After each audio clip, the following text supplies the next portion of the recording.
asalaamaaleykum mbokk yi déglu dal leen ak jàmm ñaar fukki at ak benn ngi nii ginnaaw ba bateau le Joola suuxee tey jii colikaay bii di Sud Quotidien daal di def ab fàttaliku goo xam ne ñu ngi koy fàttaliku te jooju nga xam ne mi ngi amee woon ci ñaar fukki fan ak juróom-benn ci weeru septembre bu atum 2002 ci bés boobu ci xaaju guddi la bateau le Joola daal di suux ca waax ya nekk ca Gambie daal di yóbbu ci luy tolloog ñaari junniy nit mu nekk nag accident buy am ci géej bi nga xam ne moom moo gën a tar ci àddina bi yëpp wërngal kap ñaar fukki at ak benn ginnaaw ba suuxu bateau le Joola amee fan la ñu toll nag ci lépp lu jublu ci wàllu enquête bi ndax ñii nga xam ne la ñu joxoñ baaraamu tuuma ne ñoom ñoo amal li nga xam ne moom mooy suuxu bateau le Joola teg nañu leen loxo wala boog bu ñu leen tegee loxo ndax am na ay daan yu ñu tekk ci seen dodd njabootu ñi loru ci biir bateau le Joola bi ba léegi nag am ay bëgg-bëgg yoo xam ne ñu ngi koy wéy di fësal te ba léegi amul benn tontu autolikaay bii di yor bi daal di gis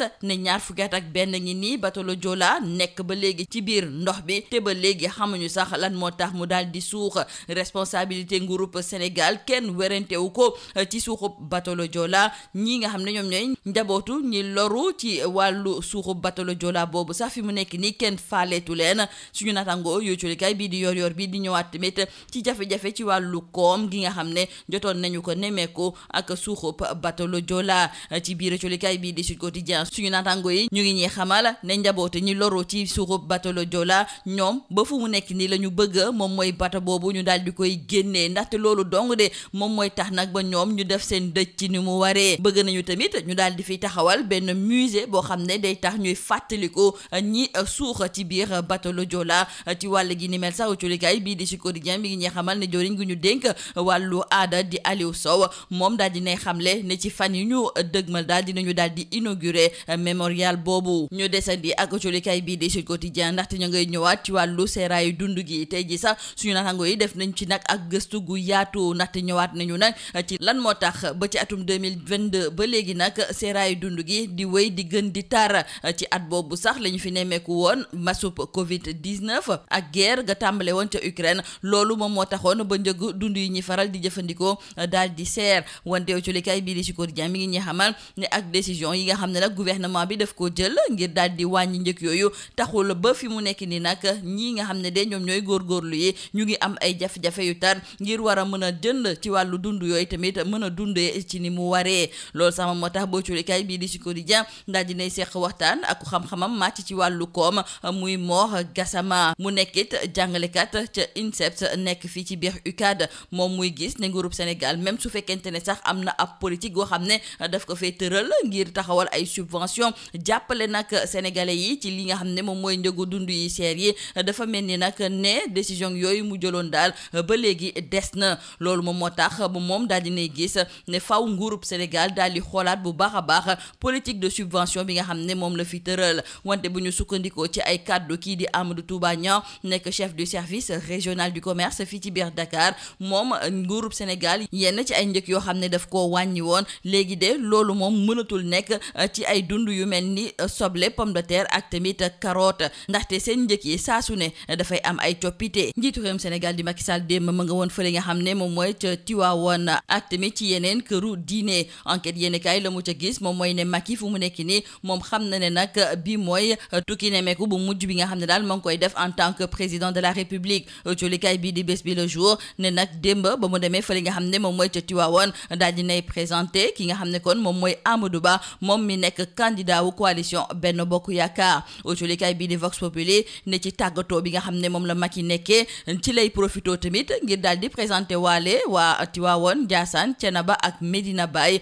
kii nga xam ne kon moom mooy Amadou Ba nekk joriñ gu njëkk wante it nekk candidat wu coalition Benno Bokk Yaakaar colikaay bii di Les Échos it di ñëwaat ci tàggatoo bi nga xam ne moom la njiitu réew mi di def nii wante it di ci profito ngir daal di campagne jëmale ko ci ki nga xam ne de moom mooy Amadou Ba ci noonu sax la daal di waxtaanee ci ay mbiram ak xalif général des Tidiane fa li nga xam ne kon moom mooy ca Tiwaawoon foofu sax sa Tiwaawoon colikaay bi di Le Soleil mi ngi ñuy xamal ne daal di nañuy teertoo njiitu réew mi comme ni ñuy teeroo buur Macky Sall mi nga xam ne kon mi ngi tàggatoo demoon na ca Tiwaawoon Ndiassane ak Thiénaba loolu la colikaay bi di Le Témoin daal di fësal ci biir colikaay bi di Le Quotidien su natango yi ñu ngi ñuy xamal ne xalif général des Tidiane moom kon daal di nay ànd ak tànneef gi nga xam ne moom la Macky daal di tànn jëmale ko ci kii nga xam ne de moom mooy Amadou Ba. autolikaay bii di l'info du ñu xamal sax ne Serigne Mbaye Sy Mansour moom kon ma ngay voteel Amadou Ba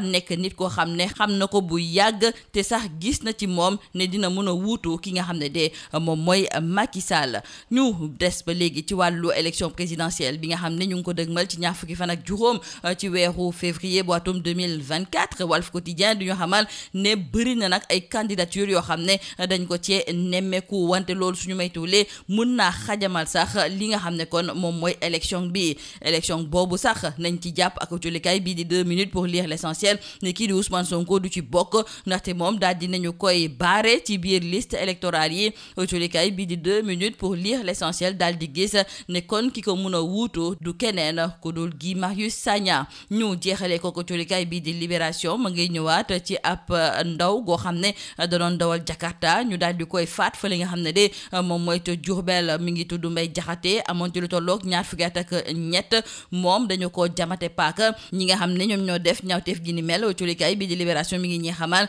ne ñoom dañu ko daal di piéger laata nag ñu koy faat ba pare daal di sàcc motoom li ni mel nag du guléet ñu koy nemmeeku foofu nga xam ne moom mooy ci diwaanu Diourbel ndaxte autolikaay bii di libération mi ngi ñuy xamal ne ca Mbàkke nit ñi faatee bakkenu Mbaye Jaxate noonu lañ ko defee woon ak ki nga xam ne de moom mooy Biram Gisee nekkoon tamit ku doon dawal ab Jakarta foofu nga xam ne moom mooy ca Mbàkke. lii moo nekkoon mbokk julikat yi li gën a fës ci biir autolikaay yi ñu leen di ñaanal njeextalu bës ak jàmm. Mesdames et messieurs, bonjour. Aujourd'hui, 26 septembre 2023 marque la 21e année du naufrage du bateau le Joola. Selon nos confrères du journal Sud Quotidien, après plusieurs années, ce drame qui a coûté la vie à des milliers de personnes reste l'accident maritime la plus tragique au monde. Et depuis cette nuit cauchemardesque, les familles des victimes égrènent un chapelet de doléances dont certaines ne sont toujours pas résolues. Dans le journal Yor Yorbi, nos confrères nous parlent également de ce naufrage du bateau le Joola avec les causes qui sont jusqu'à présent non élucidées, les familles des victimes laissées en rade et les conséquences économiques désastreuses. Le Joola, 21 ans dans l'eau, toujours l'énigme. C'est d'ailleurs le titre qui barre la une du journal Yor Yorbi. Nos confrères se sont entretenus avec le journaliste Ibrahima Gassama qui retrace le film des événements de ce 26 septembre. Samsidine Aïdara, le porte-parole des familles des victimes, déclare qu'il est inconcevable que 2000 personnes périssent dans un navire géré par l'État et qu'on dise qu'il n'y a aucune responsabilité. Et aujourd'hui, 21 ans après cette tragédie, les familles des victimes réunies en un collectif réclament toujours le renflouement du bateau afin qu'elles puissent faire leur deuil. Et nos confrères du journal Sud Quotidien d'ajouter qu'une meilleure prise en charge des orphelins du Joola est aussi réclamée, le souhait des familles et aussi l'érection d'un musée à la mémoire des victimes. Restons avec nos confrères du journal Sud Quotidien et c'est pour parler de cette hausse continue des prix des denrées de première nécessité. Nos confrères nous rappellent qu'en 2022, l'inflation des prix à cause de la pandémie de Covid-19 et la guerre en Ukraine avait beaucoup impacté les ménages. Et l'État du Sénégal avait dès lors pris des initiatives et donné des directives d'application immédiate pour soulager les ménages. Toutefois, il est regrettable de constater que l'effet attendu n'a pas eu lieu. Les ménages continuent de trinquer. Et aujourd'hui, nos confrères de Sud Quotidien nous proposent tout un dossier sur la cherté de la vie. Et ils se sont entretenus avec Mor Gassama, économiste et enseignant-chercheur à l'INSEPS UCAD. Ce dernier déclare que la politique de subvention de l'État sur les produits de consommation pour assister au mieux les populations est salutaire, mais l'effet escompté n'est pas au rendez-vous. Pour Mor Gassama, l'État doit revoir sa politique de subvention. Et concernant les mesures prises par l'État du Sénégal pour réguler cette hausse des denrées de première nécessité, notons avec nos confrères de Sud Quotidien que les consommateurs continuent de dénoncer le non-respect des mesures prises par le président de la République et pourtant ces mesures ne sont plus valables juridiquement pour certaines denrées